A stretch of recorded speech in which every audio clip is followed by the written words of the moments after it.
I think we're on episode number 11 or something in the double digits. We're currently broadcasting from several different platforms. However, we typically tend to post right here to our Facebook group page, Beating Cancer Today. Um, that usually hits there before it hits every other social media platform. So try to make sure that you subscribe to our channel or follow us on our group page, whatever platform you're watching from. As always, remember my disclaimer about not being a doctor or having zero medical um, or scientific education whatsoever. I'm just someone who was diagnosed with stage 4 colorectal cancer, and I didn't have much time to live. So I decided to take matters into my own hands. And that's why I'm still here today. So, okay. I feel like we all need to agree that the reason why we're here is to discuss the potential of repurposed or an alternative medicine to cure cancer. In this particular case, specifically for the purpose of this group page, I wanted to make a point to tell my story about 5 specific ingredients that I take that I refer to as my cancer cocktail, consisting of fenbendazole, cimetidine, AHCC, which is active hectose correlated compound, curcumin, and annatto. That's the ingredients of my cancer cocktail that I refer to. All right. With that said, I'm sure that we could all agree that there's probably more than one cure for cancer, and most likely that resource of the cure is probably something of the earth, or even maybe a repurposed medicine. But whatever it is, it's not what they're currently doing, right? Um, I want to emphasize that the quest is going to be for this page or for this broadcast, the quest is going to be to discuss a cure for cancer. And I feel like that's what our discussion should be about, right? Not to discuss what the treatment for symptoms are or whatever. If you guys want to discuss whatever your side effects and things that help you or whatever, that's fine. Whatever the side effects to Western medicine are, whatever that's fine and that's encouraged. Okay. However, all right, don't mistake something that you're taking for side effects, to treat Western medicine side effects. Don't mistake that for what we're discussing as what would be a cure for cancer or for specific diseases. In this case, specific cancers. All right. The treatments from Western medicine, like chemo or immunotherapy, those all have side effects. And if you take something to combat those side effects, that's fine, but there's a place for that. And the discussion that we're having over here is the cure for cancer. So don't mistake, one for the other. All right. So the reason why I bring this up is because I've been getting a ton of people posting stuff about how medical marijuana, specifically the Rick Simpson oil, how it cures cancer. And they go and talk about all the things that RSO, did to cure them. But really, the things that they're talking about is they were saying that cured them were just merely symptoms or the side effects of the therapy that they were currently getting, not actually destruction of cancer, the destruction of disease. It was just curing their side effects, neuropathy or nausea, whatever the case is. Those are side effects of Western medicine, not curing disease, right? Don't mistake one for the other. Listen, folks, I never in a million years thought that when I got diagnosed with stage 4 colorectal cancer, that I was going to tell you that a horse dewormer cured me of cancer. All right. So I'm not turning my nose up at anything. And I would encourage everybody to keep an open mind. All right. I'm not turning my nose up at anything that anybody says that it cure them of this horrible, horrible disease. All right. However, show me some type of clinical evidence that supports what you're saying is true. Everything that I've posted or everything that I've told you in one way or another that I personally put into my body has some type of clinical evidence to support that it targeted specific disease at that clinical evidence. The clinical evidence was published by a major cancer institution right here in the United States. So if you're putting your faith in the medical industry, everything that I'm taking has had the seal of approval from the medical industry through clinical trials or what have you. And so when you tell me that something specifically cured your cancer and then you don't have any clinical evidence to support that claim, well, I might question the validity of your claim, especially when other people who are sick are listening to you and considering it as an option that they might take in the future. If you're putting it on the table for somebody and they're putting all their eggs in that basket, you have a responsibility. So, what we're talking about is specifically the Rick Simpson oil, right? Or otherwise known as RSO. With regards to the meaning of RSO, obviously it's the abbreviation of the Canadian guy. He's a mad scientist who was really, really great coming up with this extract between Grateful Dead concerts. No, no, I'm just kidding. I'm kidding. So anyway, RSO is an extract of marijuana, right? And it has a ridiculously high level of THC, with which, full disclosure, I've said it before. I actually tried to do the RSO protocol while I was sick, and I'm no stranger to THC. But when I was sick and I tried it, I couldn't do it. I really I tried to do it. I wasn't taking it to cure my disease. I was actually taking it because they told me if I had lost any more weight, they were going to stop my treatment.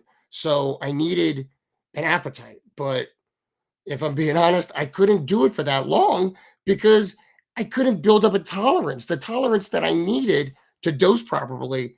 Oh my God, it's so strong. So I don't know how anybody really does it. I admire you for the effort and the commitment, obviously, but I couldn't do it. It was just too strong for me.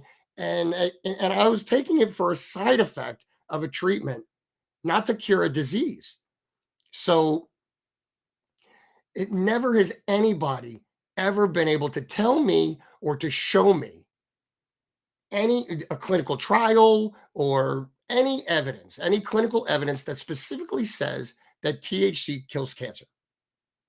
I've never been able to find it myself, nor has anybody able to physically provide me with a clinical trial or a clinical study or some type of scientific evidence that THC kills cancer or specifically targets disease, at least, or does anything to destroy disease, not to treat a symptom, but specifically target a disease.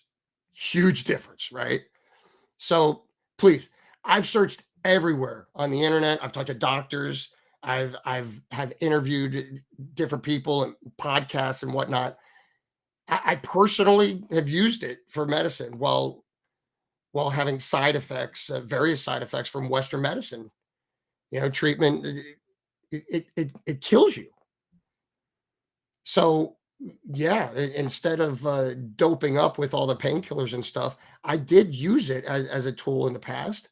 However, I've never seen any published information. I mean, it helped with side effects, but nobody has ever provided any published information from a reputable clinical medical establishment that indicates THC targets specific disease. Again, if anybody's able to show me, please go ahead and direct message me with it, and I will certainly correct the statement. But don't send me stuff that hasn't been clinically published by a reputable cancer institution.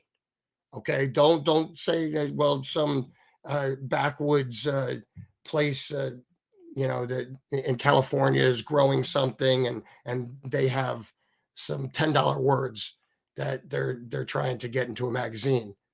That it's not the same thing. All right, don't send me that. But folks, just like everything else, I encourage you not to take my word for it. I mean, and I'll just go ahead and quote right out of here. What's this internet site here? The Marijuana Doctor website. I'll just quote what they got to say about it. The modern research shows that RSO may be able to help with cancer treatment. It doesn't say cure. It does not say cure, by the way, but I'll quote it. Um, in conjunction with other therapies. There is evidence that cannabis oil containing THC can help with nausea and vomiting from chemotherapy and help improve your appetite. Research has not shown that RSO or other forms of cannabis oils can directly treat cancer in humans. End quote. So, I mean, even Dr. Marijuana website says it. It doesn't. There's no evidence to support it. Right now, listen. Don't start sending me a bunch of emails about how I'm turning my nose up at the potential of THC curing anything. That's I already told you. I'm open to it.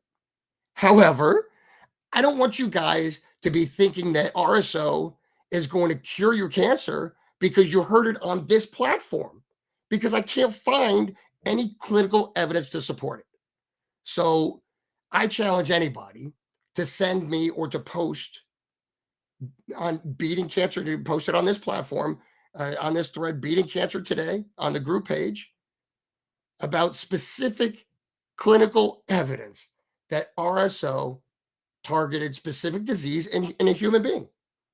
I challenge you, please send it. I will certainly correct this statement. All right. So just to recap, because I don't want nobody hating, and I'm not a hypocrite. I told you I 100% support that THC has its place in the battle for cancer. I 100% support that. However, don't confuse the two categories, right? One's treating for symptoms of Western medicine, and the other conversation we're having, which is the actual conversation, the discussion, is we're looking for a cure, not treating symptoms of Western medicine, right? So I believe that we are onto a definite cure with at least my cancer cocktail being fenbendazole, the fenbendazole based cimetidine, AHCC, curcumin, and annatto, that 5 ingredient cocktail that I tell you about, that we discuss on my platform. So just to recap, so you don't think I'm a hypocrite, all right? I, I'm totally a fan of medicinal marijuana and the positive effects that it has. All right, but I really want it to be true that RSO is the golden ticket, the magic bullet, whatever you want to call it. But I'm really going to need to see some clinical evidence before I get behind that and recommend it to other sick people. I can't do it. I can't do it unless you're going to show me something rock solid scientific. I you know, it's just there to treat your side effects and help you through the day, and do its job. But it's I just don't believe that it's the cure for cancer. So I just want to go ahead and say I can't get behind it until I see some clinical evidence. So I know there's a lot of conversation, especially on this platform, on beating cancer today, on our platform, the thread. I see it every day. People are talking about RSO and where to get it and this and that. And a lot of trolls spamming and disguised, with ulterior motives and profit, profiteering and whatnot, which is not cool. Not cool at all. Don't be preying on sick people. That ain't cool. Now, if you're sick and you're going through treatment, and even for other reasons, All right, because I told you I use marijuana to help me in many different ways. It just never cured my cancer. So, but certainly, all right, um, it allowed me to get stronger, and it allowed me to put weight on, and it certainly allowed me to continue my battle, and that led me ultimately to the fenbendazole and the cocktail that you'll see posted in this video. But if you're sick and you need something to help you through the day and to help you to combat the side effects as well as aches and pains, and I think that it's a great tool. All right. So there you have it. That's what I'll say about that. But otherwise, we're going to need to see some evidence. All right. So that's enough about that category. Let's move on to another topic. All right. And this one, I really kind of enjoyed researching because I'm a kind of a history buff, right? And there's so much history about this one. Um, the little gift from God that seems to pack a bit of a punch. It dates all the way back to biblical times, and it's been plastered all over every version of the Bible that you could read. But let's see if there's any evidence to support the claims. What I'm referring to is this little gift from the earth. It's called myrrh, right? Myrrh, which is commonly it's known from its references in the Bible. Actually, that was the first time I ever heard about the word, the name myrrh. Is it from biblical reference? Um, and it's words that documented as being used by Jesus, right? Not forgetting it being one of the gifts at his birth, right? By the three wise men, right? Um, so that leads me into a deep dive into one of my favorite gifts that my dad gave me, the King James Bible. It's always good to have a resource and on hand at times like this, right? So, but the problem is you won't find any information about cancer in the Bible because even though the human race was so horrible that they killed the Son of God by crucifixion, they still had the common sense to not introduce the horrible disease of cancer into the world through all the poisoning injected into the food and what we put into our bodies, ultimately parasites causing cancer, etc. Yada yada yada yada. Okay, there's my rant. Now, listen, in the Bible, myrrh has been documented to have been used in various ways, from anointing people to embalming corpses. I mean, the spectrum was all over the map. It was also used to like as a perfume or incense. However, arguably, they didn't have cancer. However, arguably, because they didn't have cancer back then, because of course it wouldn't be mentioned in the Bible. But they did have other diseases that could have been interpreted, with similar symptoms. That it wasn't called cancer, but could have been called something else that later was discovered as cancer, right? Um, And there was never any mention of it having any impact on any of those diseases or any other diseases. Myrrh was usually referred to as, well, in the Bible, myrrh actually symbolizes death and mourning. So those don't sound like promising attributes to destroy cancer, but perhaps things are a little bit dated in the Bible, and things that were called something back then over time being dated, they were called something different later in time, right? So the reason that this gift from the earth is still around, the gift from God is still around, is because maybe is it because of part of God's plan? Well, I mean, it seems like if you have certain kinds of cancer, this very well may be part of God's plan for you, because we got to continue looking. I mean, nothing stays around for that long. So let's jump ahead a little time. All right, a little bit too. As late as about a year ago, 2022, I think, um, where the National Library of Medicine and National Center for Biology Information published the recognized uses and the role of myrrh in combating cancer specifically.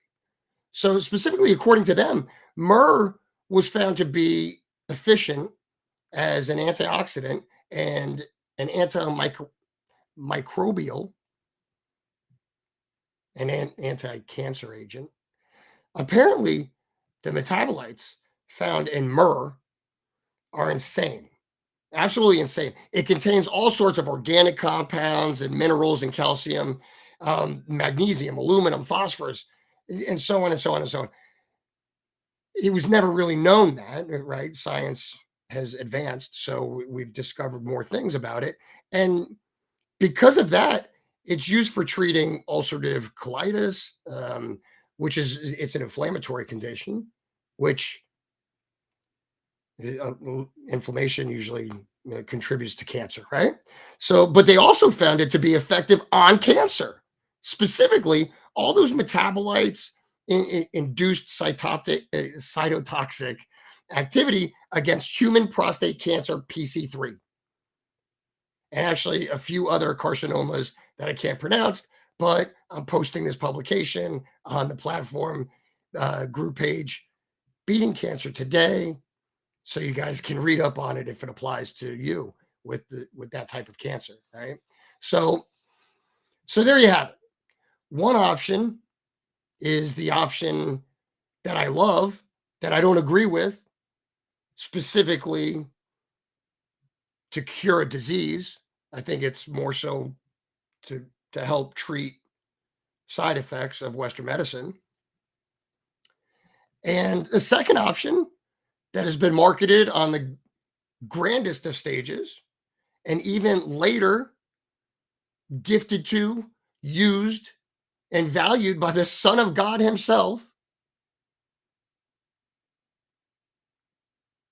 There are your two options. Folks, again, I want to thank everyone for tuning in. And please, I want to encourage everybody to share these videos. Please share these videos. The larger we grow this audience, the better chances of this message getting to somebody who really needs to hear it. All right. So continue sharing the videos and ask the friends that you share those videos to share it with their friends. Maybe we'll get it to somebody who really needs to hear it. Again, feel free to email me, beatingcancertoday@gmail.com. And please continue the awesome participation on the Facebook group page, Beating Cancer Today, because I'll tell you what, that's where I get a lot of ideas for these episodes, the videos I do. And also, you can always email me with ideas. If you have a topic that you want me to discuss after obtaining the research to do so. I like to educate myself on something before I go live on Facebook to talk about it. But yeah, if you have an idea for an episode, please shoot me an idea for the episode. I'll gladly take it into consideration and put it into the lineup. I get 200 emails a week, so go ahead and I'll answer it. Okay. All right, we're all out of time. So if I can leave you guys with anything before we go today, just remember, be collected and educated when you make your decision what protocol to choose. Once you make your decision, continue to be vigilant. Continue to be vigilant and build a gladiator. You have got to build a gladiator to get into this battle. All right, if you're gonna meet the expectations, because you got to step up, show up for the battle and be a gladiator. And remember that even on your sickest day, you still need to show up to the battle, because I don't care how sick you feel, because you don't need to be motivated. You don't have to be motivated to show up to the battle. You don't have to be motivated to show up to the dance. All right. You don't have to be motivated to show up to the dance. All right. Because motivation doesn't really mean a whole lot. without discipline. Motivation to get better doesn't mean anything without the discipline to follow through.